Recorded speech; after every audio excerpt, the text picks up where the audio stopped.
A paz do Senhor Jesus esteja sobre sua vida, meu irmão e minha irmã. Mas em primeiro lugar, nós vamos agradecer a Deus. Por quê? Porque a aula vai acontecer, né? O importante é o conteúdo e a informação. Vamos agradecer ao nosso bom Deus por Ele nos dar a oportunidade de estarmos estudando a palavra dEle. Pai, eu quero bendizer Teu santo nome. Te glorifico por tudo, Te exalto. E clamamos, Senhor, a Ti para que nos ajude no dia de hoje. Precisamos compreender a Tua palavra. É um assunto espinhoso, é um assunto que traz muitas dificuldades para a nossa compreensão. E nós precisamos do auxílio do Teu Espírito Santo na minha vida e na vida do meu irmão que vai estar ouvindo.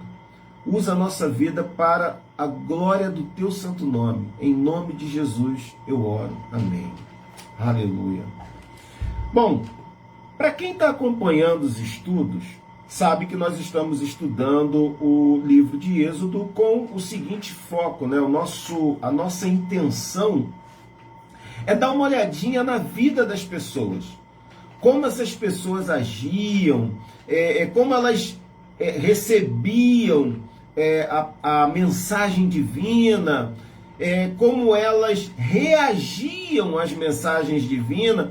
Por que isso? Porque isso faz total sentido para nossas vidas. Quando nós estudamos, né, esse ponto das pessoas, ou vamos chamar assim dos coadjuvantes ali, porque Deus ele é o principal de todas as coisas, a gente consegue compreender melhor que a vida dessas pessoas não são e não é diferente da nossa. Mas alguns assuntos na Bíblia são bem espinhosos, são difíceis de entender e eles capturam a nossa atenção e às vezes a gente não tem assim uma resposta fechada para aquilo.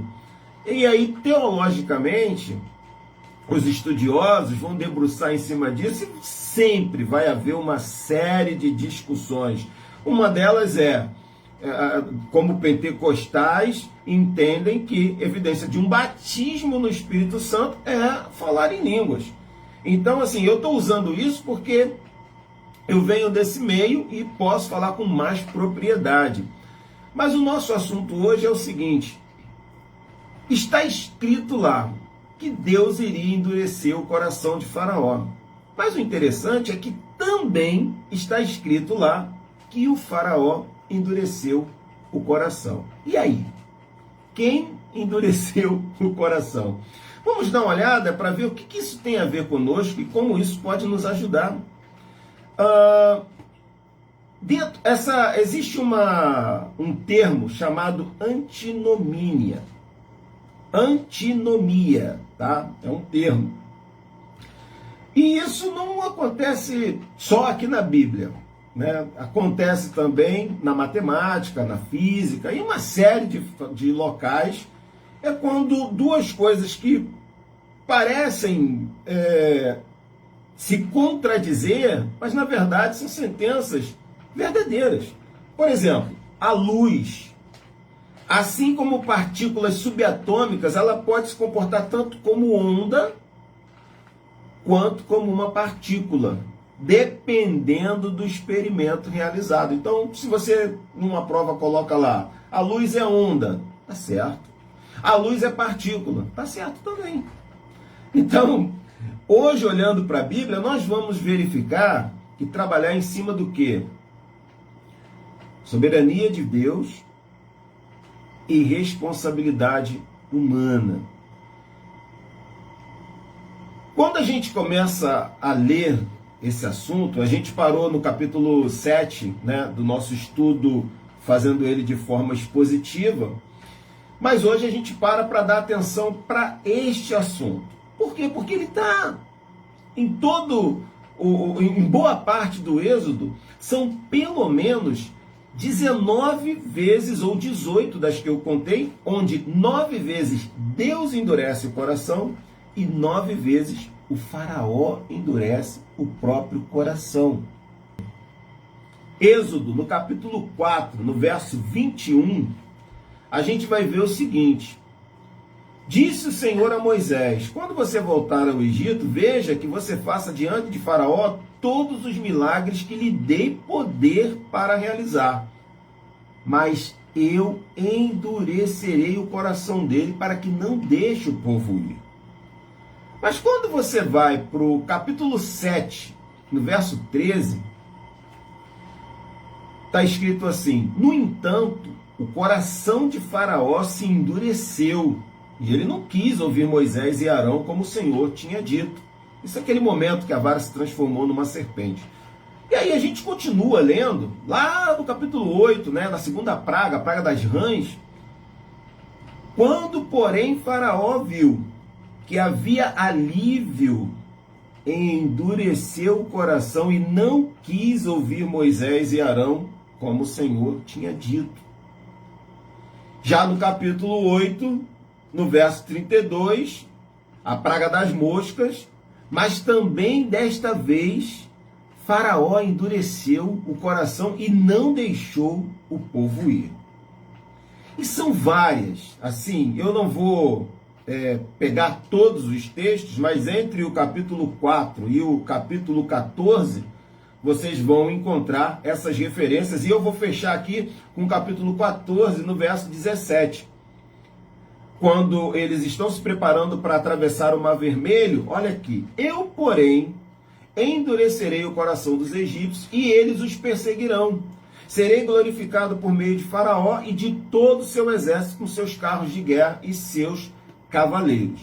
Nós temos um texto base para a argumentação. Êxodo no capítulo 9. A partir do verso 13 diz assim, disse o Senhor a Moisés: levante-se logo cedo, apresente-se ao Faraó e diga-lhe que assim diz o Senhor, Deus dos Hebreus: deixe o meu povo ir para que me preste culto. Caso contrário, mandarei desta vez todas as minhas pragas contra você, contra os seus conselheiros e contra o seu povo, para que saiba que em toda a terra não há ninguém como eu. Porque prestem atenção nesse versículo aqui, que ele é muito importante para a gente, é o versículo 15. Porque eu já poderia ter estendido a mão, ferido você e o seu povo com uma praga que teria eliminado você da terra. Mas eu o mantive de pé exatamente com este propósito. Qual o propósito, pessoal? Mostrar-lhe o meu poder e fazer que o meu nome, grava isso, meu nome seja proclamado em toda a terra. Contudo, você ainda insiste em colocar-se contra o meu povo e não o deixa ir. O ponto principal que a gente tem que atentar é Deus falando o seguinte: eu poderia acabar contigo, mas há uma coisa que eu quero fazer. Eu quero que o meu nome seja conhecido em toda a terra. A gente vai ver que no capítulo 3, por exemplo, tem já inicia com uma resistência, Faraó não vai deixar esse povo sair. Lá no verso 19 está escrito assim: eu sei que o rei do Egito não os deixará sair, a não ser que uma mão poderosa o force. Então a gente vai ver que a saída do Egito ela vai demorar alguns dias, alguns meses na verdade, a gente não sabe quantos meses, mas não foi uma coisa rápida, demorou um tempo, e que cada praga dessa que Deus foi realizando no Egito, ela tinha um cunho didático. Porém, ela foi um processo de endurecimento para Faraó e para aquele povo que pertencia ali ao reino de Faraó. Mas a nossa questão aqui é essa, Quem endureceu o coração de Faraó? Foi Deus ou foi o próprio Faraó? Bom, quando a gente olha a Escritura, a gente vai compreender que em toda ela, o fato da responsabilidade humana, alguns vão chamar de livre-arbítrio, outros vão chamar de livre agência, mas vamos tratar isso aqui como responsabilidade humana. Porque O homem não é um boneco, nós sabemos disso, né? Nós temos nossos desejos, nossas vontades, nós temos sim limitações. A gente não foi criado para voar, a gente simplesmente não pode viver o tempo que a gente quer, a gente não pode rejuvenescer. Uma série de limitações Deus impôs para nós.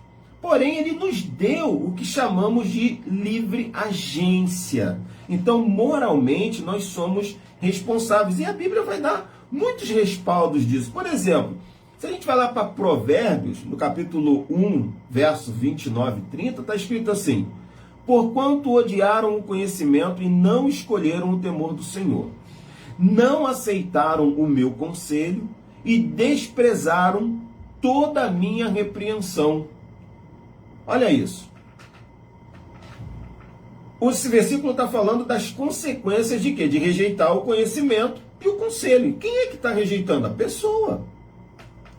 Então, essa capacidade de escolher e de seguir ou de ignorar a sabedoria divina está conosco.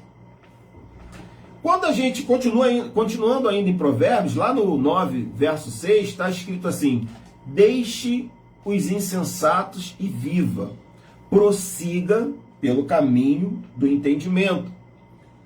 Então, olha o que o versículo está destacando: seguir o caminho da sabedoria ou permanecer na insensatez. Ele está refletindo que nós temos essa capacidade de tomar decisões sobre como viver a nossa vida. E tem vários, a gente vai observar Deuteronômio, quando Deus diz: este é o caminho, escolha esse caminho, e por aí vai. A Bíblia é recheada dessas questões que demonstram que nós temos um poder de escolha, que devemos escolher o melhor caminho. Eclesiastes, por exemplo, no capítulo 11, no verso 9, diz assim: alegre-se, jovem, na tua mocidade, e deixe que o teu coração se alegre nos dias da tua juventude. Siga os caminhos do teu coração e os desejos dos teus olhos, mas saiba que por todas essas coisas Deus te chamará a juízo. Então a gente está vendo que, olha, você quer fazer, quer seguir o desejo do seu coração, mas você precisa ter em mente uma coisa: Deus vai trazer todas essas suas ações a juízo. Então Elias, por exemplo, com os profetas de Baal. Hoje vocês precisam escolher quem vocês vão servir. Se é a Deus, siga. Mas se é a Baal, siga Baal. Escolha. Mas quando a gente fala de soberania de Deus, a Bíblia também vai mostrar esse lado, né? Isaías 46, de 9 a 11. Hoje a gente vai passear bastante pela Bíblia, tá, pessoal? Verso 9 diz assim: lembrem-se das coisas passadas, desde a antiguidade. Eu sou Deus e não há nenhum outro. Eu sou Deus e não há nenhum como eu. Eu anuncio o fim desde o princípio, desde os tempos antigos. O que ainda está por vir, digo, meu propósito permanecerá de pé e farei toda a minha vontade. No verso 11, chamo uma ave de rapina do oriente, de uma terra distante, aquele que executa o meu plano. O que eu disse, farei acontecer. O que planejei, farei. Obviamente, Deus está falando do juízo que Ele está trazendo sobre Israel. E aqui Ele também está se apresentando como único Deus, único em sua natureza, único em poder, o Deus eterno, diferente de qualquer outro. Isso aí é o versículo 9. No verso 10, ele está dizendo o seguinte: Ele conhece e anuncia o futuro com antecedência. E o propósito de Deus é firme e é infalível. O que Ele planeja vai acontecer. Então, a soberania de Deus está no fato da gente entender que Deus criou todas as coisas, é Ele quem governa todas as coisas, e isso é um ponto difícil para nós, principalmente nos dias atuais, onde questões como hierarquia, questões como ouvir pai, ouvir mãe, prestar obediência, ou ter que seguir alguma norma, alguma regra, são coisas que estão abolindo da vida, né? Aqui Deus está dizendo, não, as coisas comigo vão manter-se, porque eu sou o Senhor. Então a soberania de Deus não está só aqui em Isaías, não, está espalhada por toda a Bíblia. Eu gosto muito do Salmo 50, né? Quando eles querem dizer a Deus que vão oferecer sacrifício, Deus diz que o sacrifício da terra e toda a sua plenitude são minhas. Se eu quisesse sangue de touros e de bodes, eu iria pedir a vocês. Deus estava rindo, porque o pessoal estava achando assim, eu vou te comprar porque eu vou oferecer meu sacrifício, trazendo para os dias de hoje. Eu estou dando um dízimo gordo, né? Vou dar um dízimo bem gordinho, e aí Deus vai ficar tranquilão, feliz comigo. Irmão, Deus criou todas as coisas. Ele não fica feliz com essas coisas, não. No Salmo 50 é interessante, hein? É muito bom dar uma lida lá. Mas não é o nosso foco hoje aqui, né? Agora, quando a gente... aquilo que a gente leu, Deus está dizendo, né, que Ele está no controle de todas as coisas. Controle de tudo. Está controlando tudo. Mas isso vai chamar uma atenção para nós. Por quê? Eu converso com muitos cristãos e o controle para eles, quase sempre, eu ouço muito essa frase, Deus está no controle, Deus está no controle, Deus está no controle. Fala, amém? Eu tenho certeza que Deus está no controle. Mas quando as coisas vão de mal a pior na vida do irmão A, do irmão B, parece que Deus se descontrolou ou perdeu esse controle. Então Deus está no controle do quê? Só de coisas boas? Eu tenho que te fazer essa pergunta. Só de que Deus está no controle? Da minha vida como um todo? Até aquilo que e aquilo que eu fiz de errado? Meu Deus, pecado que eu cometi, Deus também estava no controle? Estava, sabe por quê? Ele permitiu. Tá, mas é aquele cara que assassinou uma criança, Deus estava no controle? Olha, Deus não estava executando aquilo, mas Ele estava no controle. Então a gente precisa começar a prestar atenção que quando a gente diz que Deus está no controle, é no controle mesmo de tudo. E assim, infelizmente, a forma como a gente lê a Bíblia, a gente se esquece de uma coisa. Esse povo, o povo está lá no Egito. A gente começou estudando, vendo que parecia que Deus se esqueceu deles 400 anos lá.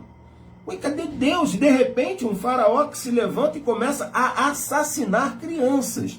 Deus está no controle? Estava no controle. E aí a gente tem que olhar um pouco mais a fundo. Aquela gente não foi feita para aquele lugar.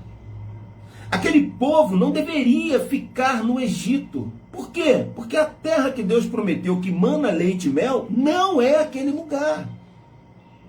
E aí o Salmo 105, eu tive o privilégio de domingo passado estar num culto em que o pastor pregou esse salmo. E o que esse salmo retrata?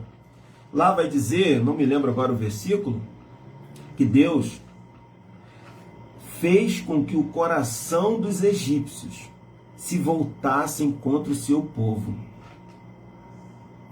Para nós é estranho lermos isso e achar que Deus está no controle dessas coisas. Mas era o óbvio que Deus estava no controle. Por quê? Ele tinha que tirar aquele povo de lá. Eu e você não fomos feitos para viver no Egito. Eu e você fomos feitos para a terra que mana leite e mel. Porém, o Egito, ele nos convida a ficar. Se vocês lerem lá, o povo não tinha problema, o povo estava bem, o povo estava tranquilo. Tanto é que já no deserto, caminhando com o Senhor, vendo todas as maravilhas, eles pensaram no quê? As cebolas do Egito. Nós tínhamos carne. Mentira. Estavam apanhando, gente morrendo, mas talvez estavam lembrando de antes que aquele faraó aparecesse. Vocês vão ver isso também em Atos. Olha, fique em Jerusalém até que do alto seja revestido de poder. Deus está no controle. O texto vai dizer que comiam e bebiam de casa em casa, estava tudo bem. Você lê ali o capítulo 2, capítulo 4, eu fico vendo as pessoas tentando trazer isso à tona de novo, né? Não, tem que ser igual em Atos 2. Pô, legal, né? Vocês querem um ambiente fechado, para estar todo dia comendo, oração, que lindo, né? Uma coisa maravilhosa, mas eles não foram para a Judéia, nem muito menos para Samaria. Tá muito bom ficar em Jerusalém. Aí você começa a ler o capítulo 6, se levantou uma perseguição, Deus estava no controle. Capítulo 8, vocês vão ver assim, ó, Filipe, Estevão, a galera correndo por aí. Interessante, Samaria começou a ser evangelizada, a Judéia começou a ser evangelizada porque Deus estava no controle, irmãos. Então, quando a gente volta para cá, a gente precisa entender o seguinte, irmãos, o mundo que nós habitamos é um mundo de Deus. Ele criou esse mundo, o mundo é dele. Olha, vamos lá, vamos falar de controle, né? Eu estou vendo aqui um monte de gente aqui. Você tem a sua casa e você me convida para a sua casa. Na sua casa, quem é que manda? Você é que manda, não sou eu. Vou chegar lá querendo mexer na pintura, na organização da sua casa, dizer onde tem que ficar isso ou aquilo. Se você, simples mortal como eu, manda na sua casa, você sabia que esse universo é de Deus? Ele que construiu, é a casa dele, quem manda é ele. Nós temos essa dificuldade de compreender a soberania de Deus em todos os aspectos, mas essa questão da casa é interessante. Pensa depois você pensa, mas é verdade, na minha casa entra quem eu convido, faz aquilo que eu quero, come a comida que eu oferecer, porque na minha casa mando eu. E olha que você é limitado.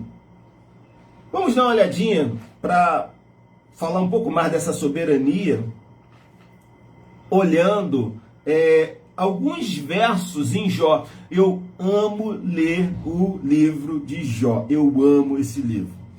Lá no capítulo 38, depois de muita interrogação da parte de Jó, né, questionando a Deus o tempo todo, reclamando, e perguntando onde o senhor está, o senhor tem que aparecer, o que está acontecendo comigo?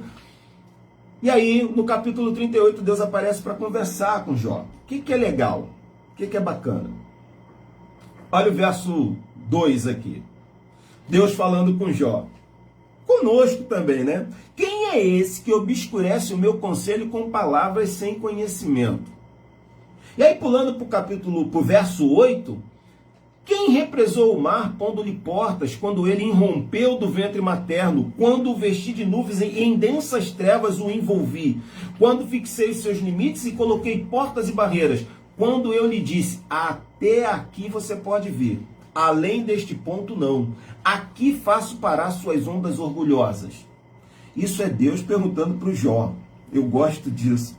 Verso 25, quem é que abre um canal para chuva torrencial e um caminho para a tempestade trovejante? Não é o São Pedro, viu, gente? É Deus.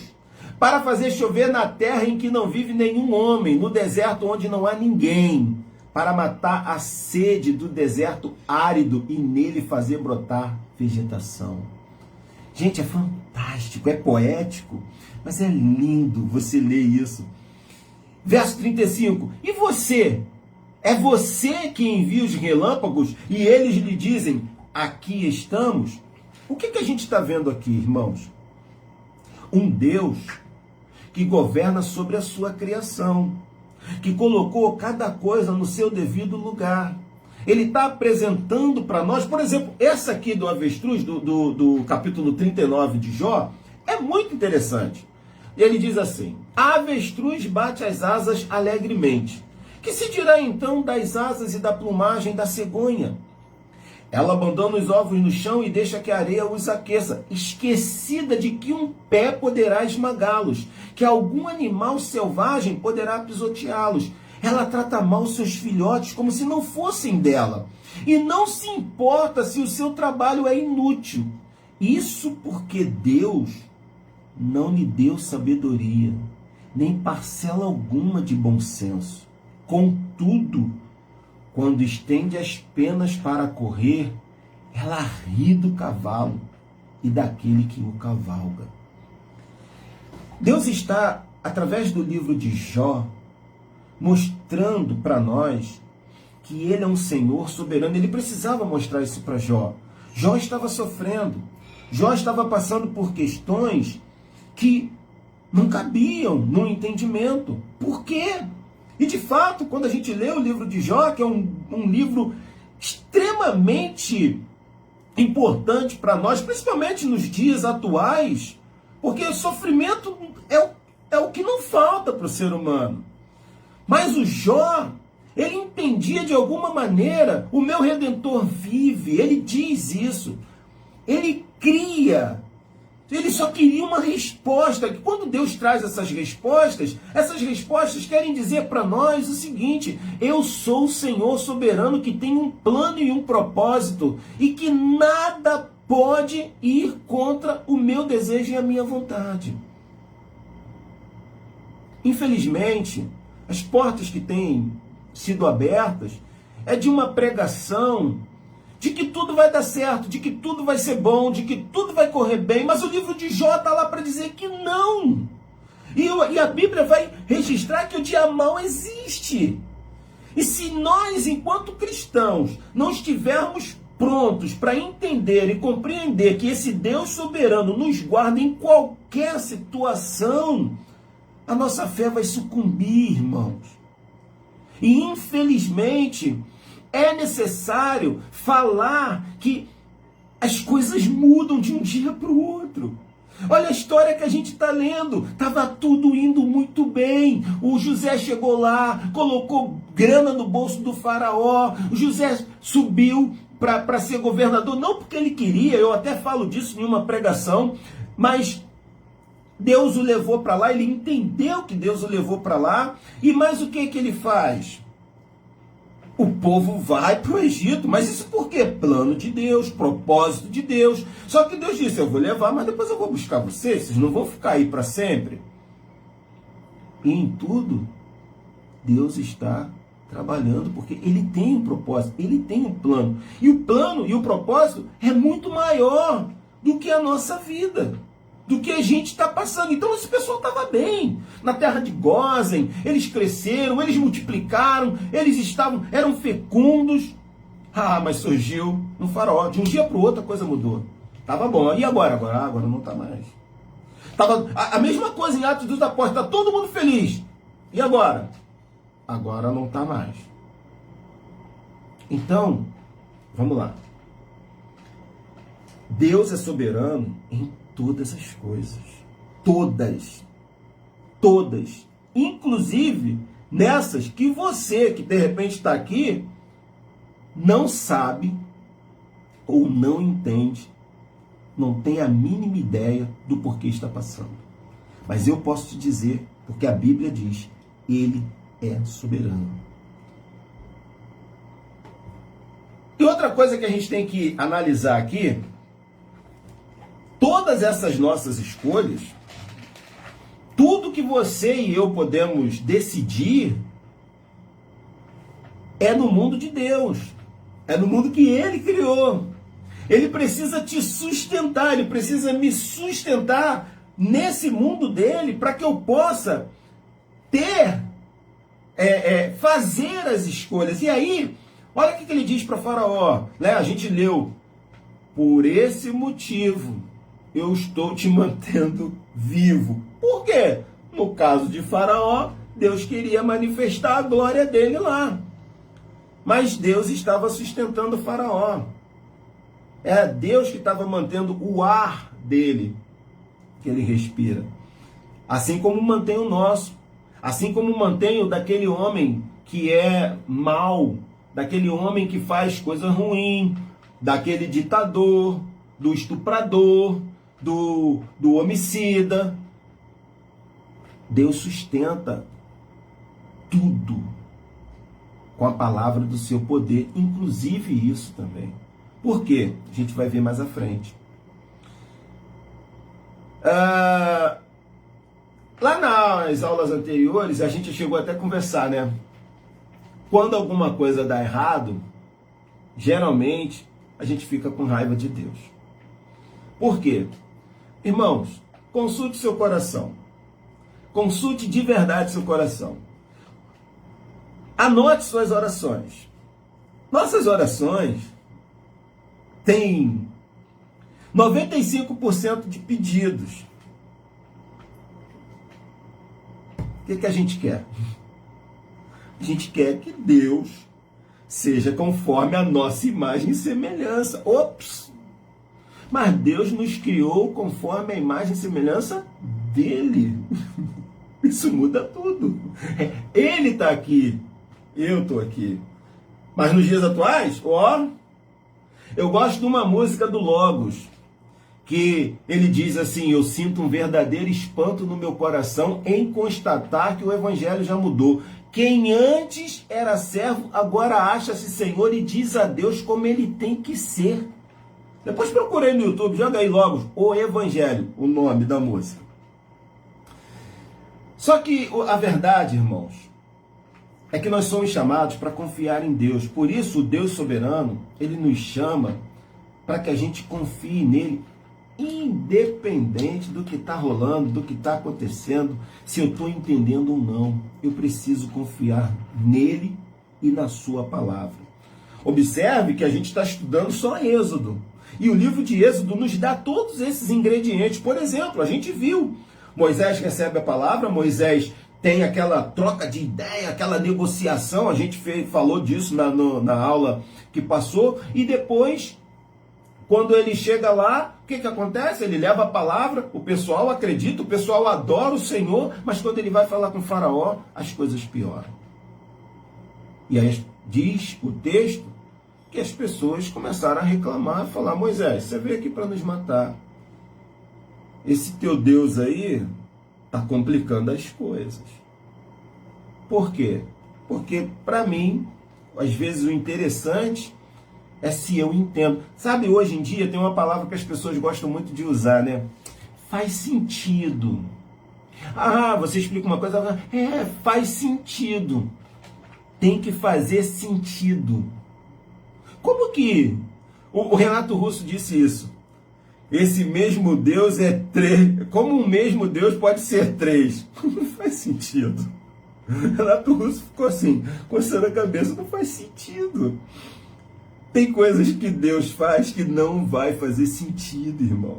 Não vai fazer sentido para você. Não vai fazer sentido. Essa aula hoje é uma aula em que a gente fala assim: caramba, soberania de Deus e responsabilidade do homem. Poxa, mas Deus endureceu o coração do cara e o cara endureceu o coração. Não faz sentido. Até que faz. A gente não tem como explicar determinadas questões. Mas, lendo o que a gente está vendo aqui, a gente falou um pouquinho da agência humana e a gente vai caminhando um pouquinho mais. Por quê? Nessa soberania de Deus, o que a gente não pode perder de vista? O propósito que Deus tem. Dá uma olhadinha lá em Romanos. Quando a gente vai para Romanos, no capítulo 8, né? Lá está escrito assim: sabemos que Deus age em todas as coisas para o bem daqueles que o amam, dos que foram chamados de acordo com o seu propósito. Não é o seu, irmão, não é o meu propósito, é o propósito de Deus. Deus tem um propósito. Dentro desse propósito, ele chama a gente. Por exemplo, quando a gente olha para Gênesis, a gente vai ver o Abraão fazendo bobagem. A gente vai ver aquela família disfuncional, Isaac, né? Com a esposa, Esaú, Jacó, toda aquela problemática. A gente vai ver Jacó e os filhos de Jacó fazendo besteiras. A gente vai ver os irmãos, né? Os filhos de Jacó vendendo José. E José, no capítulo 50, até antes também, ele vai dizer assim: Deus me enviou para cá para salvar vocês. Todas as coisas contribuem para o bem daqueles que são chamados de acordo com o seu propósito. Ah, irmão, mas nas coisas ruins, Deus sustentou os irmãos de José. Deus não matou ninguém. Os manteve vivos. E eles, de uma certa forma, com todo o seu ódio, com toda a sua raiva, estavam cumprindo uma vontade de Deus, que era levar o povo para o Egito. Essas coisas não entram na nossa cabeça. Poxa, mas por que Deus fez isso? Mas por que Deus... Tem um amigo que ele ficava questionando, mas por que Deus colocou a árvore do bem e do mal? Aí eu questiono assim, mas por que Ele nos criou? Então assim, se é para problematizar, eu também consigo, a gente problematiza mesmo. Mas o ponto continua sendo, precisamos confiar na palavra do nosso Deus. Mas e aí você vai me perguntar, Alex, e o pecado? Ah, Deus é soberano, você está falando aí que todas as coisas contribuem, então Deus é o criador do pecado? Tiago vai responder para a gente, lá no capítulo 1, no verso 3, vai dizer assim: quando alguém for tentado, jamais deverá dizer, estou sendo tentado por Deus, pois Deus não pode ser tentado pelo mal e a ninguém tenta. Cada um, porém, é tentado pela própria cobiça, sendo por esta arrastado e seduzido. Foi o que aconteceu lá no Éden. Vocês lembram? Aquele bate-papo com a serpente. A mulher, quando olhou para o fruto, disse, ela escreveu, né, que ele era agradável, ele era suculento, né, bom para dar discernimento. Então a cobiça dela estava ali, ó. Foi, não deu outra. Meteu a mão, já era. Então a cobiça, olha que a linguagem que ele utiliza, né? Tendo engravidado, não é uma coisa para ontem, né? Não é? Ela tem que engravidar. Depois de engravidar, ela dá à luz o pecado. O que é dar à luz o pecado? Ela gera, demora um tempo. E aí o pecado, após ter se consumado, vai gerar a morte. E no verso 17, Tiago escreve assim, acerca de Deus: toda boa dádiva, todo dom perfeito vem do alto, descendo do Pai das luzes, que não muda como sombras inconstantes. Então o que a gente acaba de ver aqui? Que o que vem de Deus são as coisas boas. Deus criou um mundo bom, irmãos. Capítulo 1 de Gênesis, vem direto. E viu Deus que era bom, e viu Deus que era bom, e viu Deus que era bom. Depois do homem, e viu Deus que era muito bom. O mundo de Deus, o mundo que Deus cria é bom. Esse mundo, ele disse que é bom. Tá, mas então, o pecado vem da onde? O mal vem da onde? Bom, Tiago explicou pra gente, verso 14. Cada um, porém, é tentado pela própria cobiça, sendo por essa arrastado e seduzido. Então, a cobiça, tendo engravidado, dá à luz o pecado após ter se consumado, gera morte. Ou seja, vem do próprio coração, de onde procede todas as saídas da vida. É daqui. Nosso é aqui. Para o judeu, eram as entranhas. Né? Não era essa coisa que a gente... Deixa eu ver, ficou legal. Que a gente faz, não. É daqui que sai. Só que a gente tem que atentar, gente, para essas questões que vão envolver as escolhas. Por quê? Porque quando Deus nos criou, Ele nos fez com possibilidade de escolher entre Ele e o mal. E aí, Ele também criou o ser humano com a possibilidade de rejeitá-lo. Isso é uma das coisas mais valiosas que a gente clama, né? Chamada liberdade. Só que liberdade é um problema. Pode virar libertinagem e você achar que está vivendo a liberdade.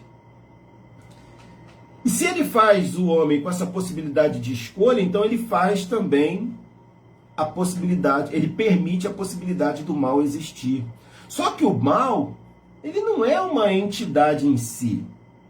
Não. A gente, às vezes, né, tá acostumado com muitos filmes, muitas séries, que vão colocar, né, o mal em pé de igualdade com o bem, ou vocês provavelmente sabem que no imaginário popular, o diabo é o chefe e o dono do inferno. Né? A gente cansa de ver isso, as anedotas, o cara foi até o céu, chegou lá, aí Deus mandou ele para o inferno, e quando chegou lá, o diabo recebeu, apresentou o inferno bonito, e aí ele decidiu ir para o céu, e falou lá no céu, eu não quero ficar aqui não, porque lá é bonito. Aí quando chegou lá, o diabo falou, não, aquilo era marketing. Só que isso está tudo errado. O inferno foi criado por o diabo e seus anjos. Então ele não é chefe de nada. Ele não é chefe, ele vai sofrer. Esse é o ponto. E todos os que o seguem também sofrerão. Isso é Bíblia. É isso que está lá. Sobre as escolhas, nós vamos verificar. Nós vimos isso agora em Gênesis. Nós vimos Elias com Baal, nós vimos Jesus ou Barrabás. E aí? São escolhas. Os homens fazendo suas escolhas. Falando do mal aqui, que talvez alguém levante o dedo aí e diz assim, mas irmão, lá em Isaías, não me lembro agora o versículo, tá gente? 47, 49, por ali, o capítulo, vai dizer assim, eu crio o mal. Deus dizendo.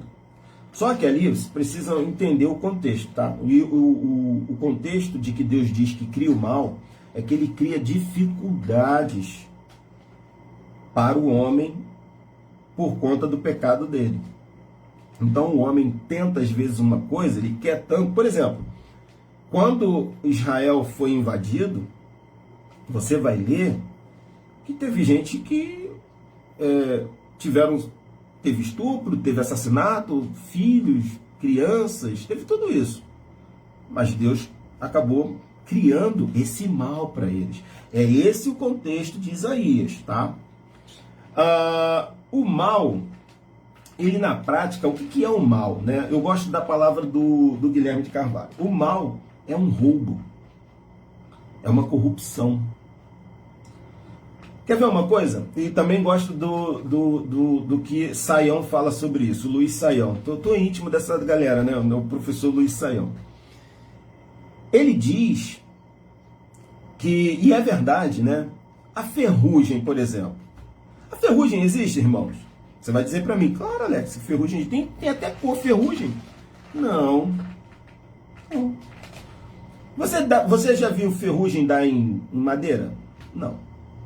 Ferrugem em parede? Também não. Ferrugem só em ferro. Então ela precisa do ferro. A ferrugem é a corrupção do ferro. A gente pode usar aqui doença. Seu corpo tá bom, tá perfeito. E de repente, uma doença. Essa doença existe? Não. Você não vem um potinho de doença. Tem um potinho de doença em tal lugar. Não tem. Ela é a corrupção do organismo bom. Ela precisa do organismo. Assim é o mal. Tem o bem. A usurpação do bem é o mal. Então, para que a gente possa caminhar compreendendo isso. Deixa eu só adiantar aqui por causa... gente, eu me perco, tá? No horário. Alguém me dá um alô aí, que eu vou embora. Agora vamos ver assim. Mas, irmão, como é que o coração endurece? Já vimos que Deus não é o autor do pecado. O pecado vem pelas nossas próprias cobiças, concupiscências, e isso fere o caráter de Deus, né? Deus é bom. Então, fere o caráter dele. Hebreus, no capítulo 3, vai mostrar como que o coração se endurece. E é engraçado que Hebreus é uma advertência aos crentes. Não é uma advertência aos não cristãos, vamos dizer assim. Olha o verso 12 de Hebreus. Cuidado, irmãos, para que nenhum de vocês tenha coração perverso e incrédulo, que se afaste do Deus vivo. Pelo contrário, encorajem-se uns aos outros todos os dias durante o tempo que se chama hoje, de modo que nenhum de vocês seja endurecido pelo engano do pecado. O pecado que gera um engano faz com que nosso coração se endureça diante da palavra de Deus. Ele corrompe a palavra. Foi assim com Eva, corrupção da palavra. Foi assim que Deus disse? Ah, não. A gente vê aí, esses dias estava lendo Jeremias, capítulo 7, templo do Senhor, templo do Senhor, templo do Senhor, e Deus disse assim, palavras falsas. Vocês não estão me adorando. Palavras falsas, corrupção.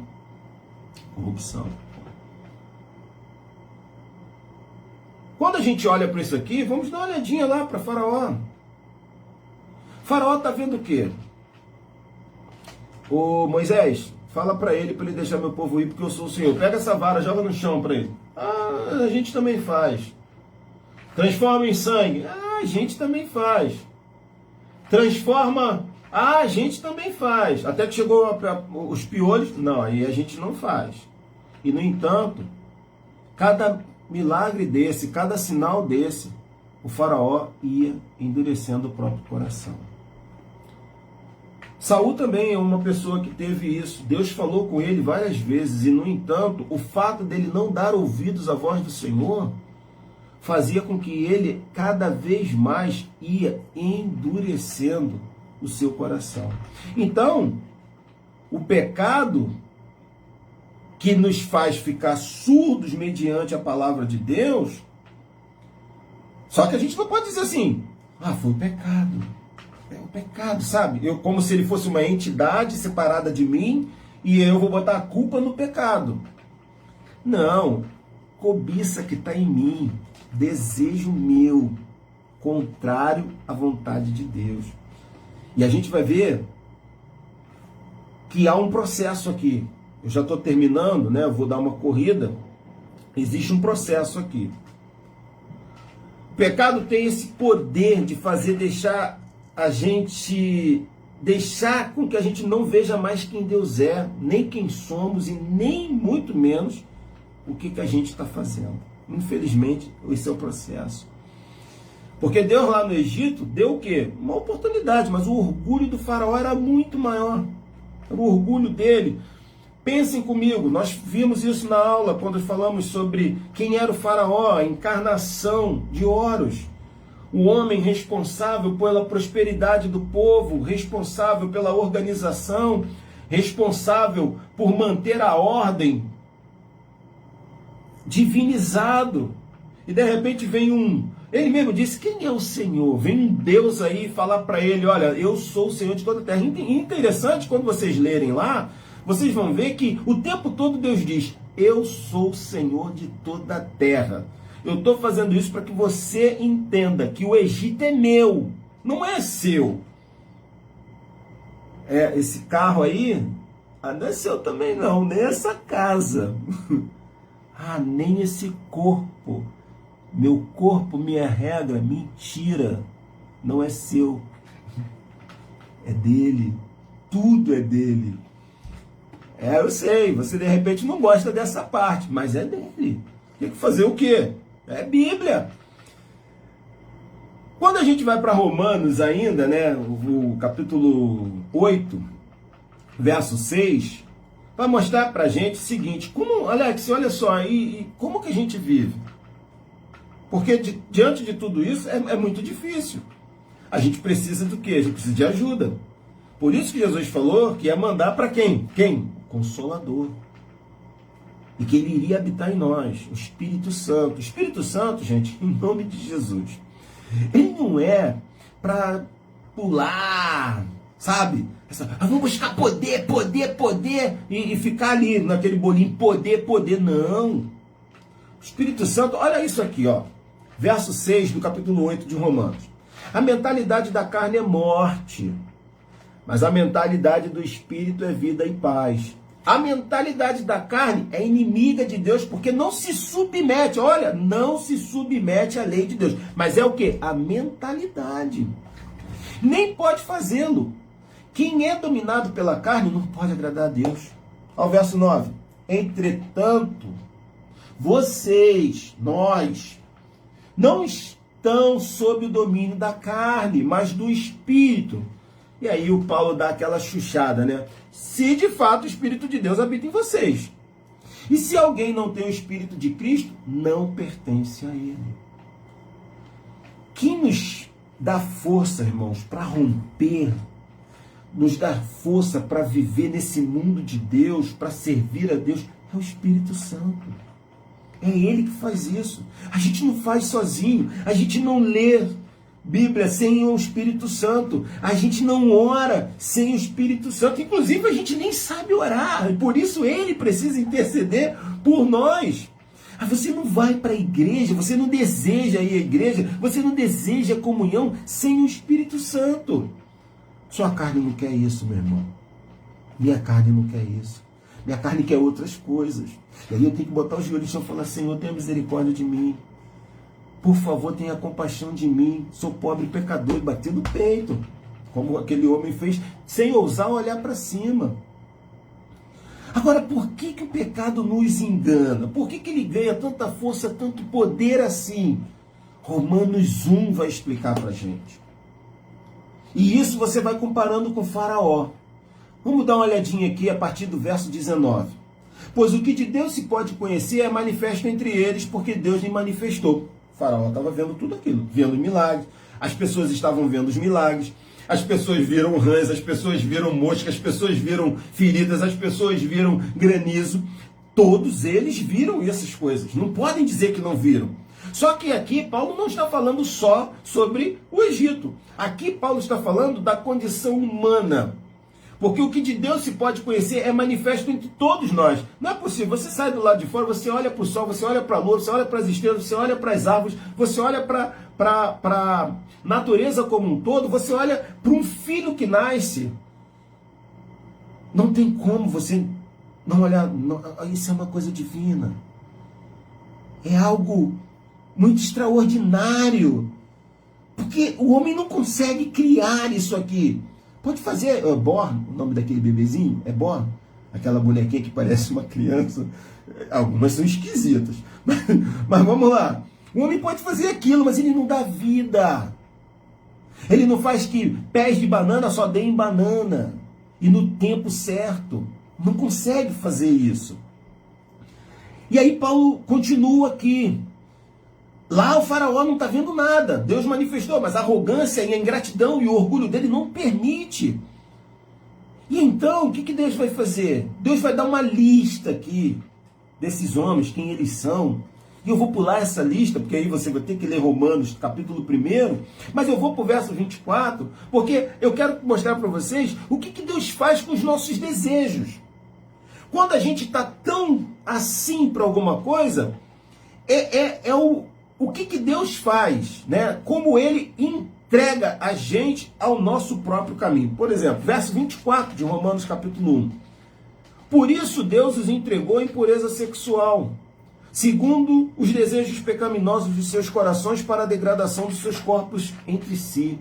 Por causa disso, no verso 26 agora, Deus os entregou a paixões vergonhosas. Até suas mulheres trocaram suas relações sexuais naturais por outras contrárias à natureza. Verso 28. Além do mais, visto que desprezaram o conhecimento de Deus, Ele os entregou a uma disposição mental reprovável para praticarem o que não deviam. Irmãos, ser entregue à própria sorte é como Deus permite que o nosso coração se endureça. Deus simplesmente disse: você quer? Eu quero, é isso que eu quero. Eu não quero te reconhecer. Eu não quero dar glória a você.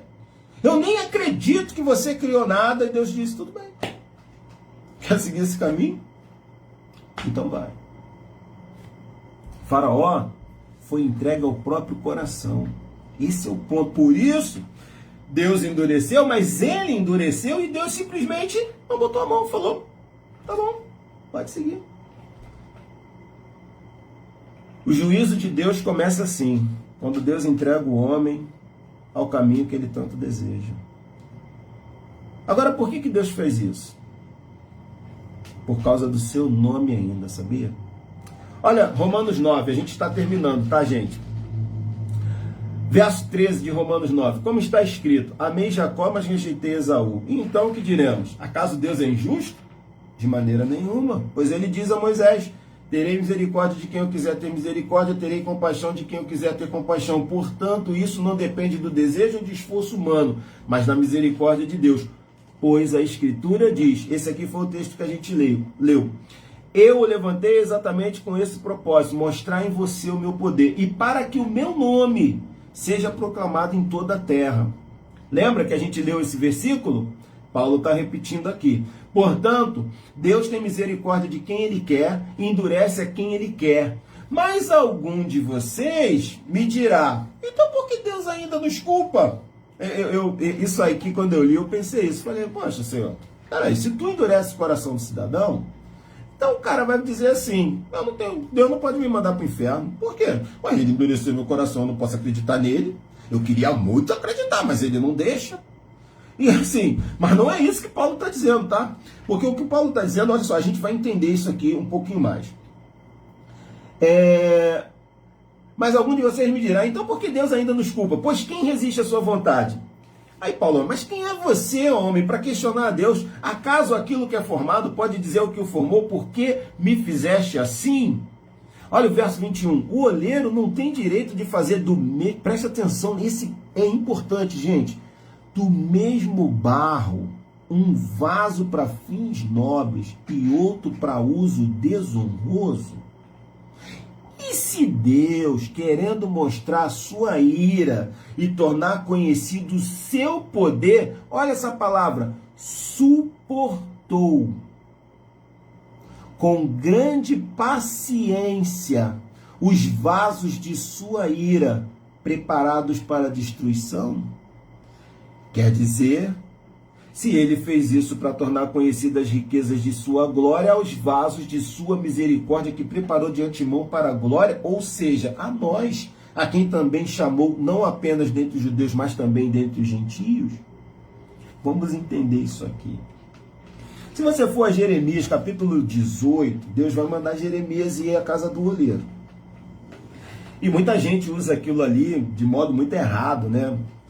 Vai falar, desce a casa do oleiro, quase sempre é de cima para baixo, quase ninguém de cima tem que descer, quase os de baixo que tem que descer, né? Mas Deus mandou o Jeremias, mas isso é outro assunto.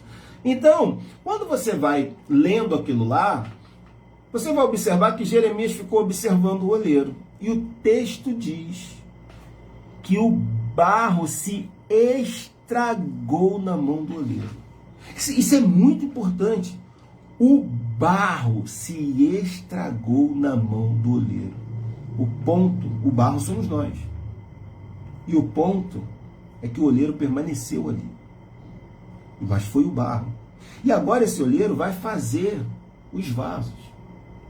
Mas vai ter vaso de honra. E vai existir vaso de desonra. Como foi feito aqui. Foi dito aqui. Através da desobediência de uns, irmãos, Deus glorifica o seu nome. Através da obediência de uns, Deus glorifica o seu nome. E o verso 22, e se Deus, querendo mostrar sua ira e tornar conhecido o seu poder, suportou esses vasos. Aí a gente vai precisar dar uma olhadinha para fechar em Ezequiel 36. Ezequiel 36, no capítulo, verso 18, diz assim: por essa razão, derramei sobre eles a minha ira. Ele está falando do povo dele, de Israel. Porque eles derramaram sangue na terra e porque se contaminaram com seus ídolos. Eu os dispersei entre as nações e eles foram espalhados entre os povos. Eu os julguei de acordo com a conduta e as ações deles. E por onde andaram entre as nações, eles profanaram o meu santo nome. Pois se dizia a respeito deles, esse é o povo do Senhor, mas assim mesmo ele teve que sair da terra que o Senhor lhe deu. Tive preocupação, observa isso, com o meu santo nome. Gente, é a mesma coisa. O que Deus falou ao faraó, eu não vou tirar você, amigão, eu vou deixar você aí um tempinho por conta do meu nome. Aqui, ele está dizendo, eu vou resgatar vocês por causa do meu nome. Olha o verso 21, o qual a nação de Israel profanou entre as nações para onde tinham ido. Verso 22, por isso diga à nação de Israel, assim diz o soberano Senhor, não é por causa de vocês, ó nação de Israel, que vou fazer essas coisas, mas por causa do meu santo nome, o qual vocês profanaram entre as nações para onde foram. Mostrarei a santidade do meu santo nome, o qual foi profanado entre as nações, o nome que vocês profanaram no meio delas. Então as nações saberão que eu sou o Senhor, a palavra do soberano Senhor, quando eu me mostrar santo por meio de vocês diante dos olhos delas. Pois eu os tirarei das nações. Os ajuntarei do meio de todas as terras e os trarei de volta para sua própria terra. Aspergirei água pura sobre vocês. Vocês ficarão puros. Eu os purificarei de todas as suas impurezas e de todos os seus ídolos. Olha isso aqui. Darei a vocês um coração novo. Porei um espírito novo em vocês. Tirarei de vocês o coração de pedra. E lhes darei um coração de carne, porém meu espírito em vocês, e os levarei a agirem segundo os meus decretos, e a obedecerem fielmente as minhas leis. Vocês habitarão na terra que dei aos seus antepassados, vocês serão meu povo, eu serei seu Deus. Vaso de honra, vaso de desonra, mas não é porque somos bons. É por causa do nome dele. É porque ele quis. É porque ele decidiu. É porque ele... Não é que ele viu coisa boa no Alex. Não é que ele viu um cara perfeito. Esse cara é bom, vou usar ele porque ele fala bem isso e aquilo. Não, não. Graça. Amor incondicional que, não entendo. Conhece aquele hino? Porque Jesus me ama, eu não posso explicar, eu não tenho como explicar. Então a gente não pode se vangloriar, irmãos, porque nós não faríamos melhor que o faraó. Se não houvesse o Espírito Santo na nossa vida, você não sabe o mal que você é capaz de fazer, mesmo com o Espírito Santo na sua vida, você é capaz de fazer mal, irmão. Só o Espírito Santo. Só ele, para poder dominar essa carne que pulsa, que quer fazer coisas inimagináveis que você sabe. Você sabe. Bom, quem endureceu o coração de Faraó? Deus endureceu o coração de Faraó. Faraó endureceu o seu próprio coração. Os homens têm a livre agência. Está escrito na Bíblia, não dá para discutir. É importante para a gente porque eu e você estamos sempre diante de decisões. A palavra está aí. Siga o caminho correto. Eu quero agradecer e muito. Foi difícil essa aula para sair, que coisa complicada. Mas eu agradeço vocês. Semana que vem eu já vou preparar um evento, é que eu comecei, eu ia transmitir somente pelo Facebook, e aí a gente tentou também transmitir para a igreja, mas eu quero pedir a vocês, eu vou continuar por aqui pelo Facebook, e devo levar meu computador para ver se a gente consegue configurar, para que transmita também para a igreja. Para mim, a importância é servir o corpo de Cristo, irmãos. Eu não tenho uma placa, eu sirvo ao corpo de Cristo. Então, não me importo aonde eu vou, ou com quem eu estou conversando. É meu irmão, é abraço, é beijo, porque corpo de Cristo. Há uma casa para nós, eu estou esperando ir. está aguardando esse dia, onde nós vamos estar todo mundo junto com Ele, para sempre, glorificando o nome dEle. Convido você a orar comigo. Gostou da aula? Manda o link para alguém. Você fala assim, ó, tem um cara que é meio doidão, sabe? Ele não tem muito, assim, um padrão. Ele vai falando, vai trocando ideia como se a gente estivesse na sala dele. É assim que é, eu gosto disso. E ajuda a gente em oração. Eu careço demais das orações dos irmãos, tá? Então ore por nós, ore por minha família, ore por minha casa. Eu preciso disso, tá bom? Beijo no coração de todos vocês. Forte abraço, mas vamos orar, hein? Pai, graças eu te dou pela tua palavra. Ela é tua, Senhor. E por esses irmãos que se apresentaram aqui para poder ouvi-la.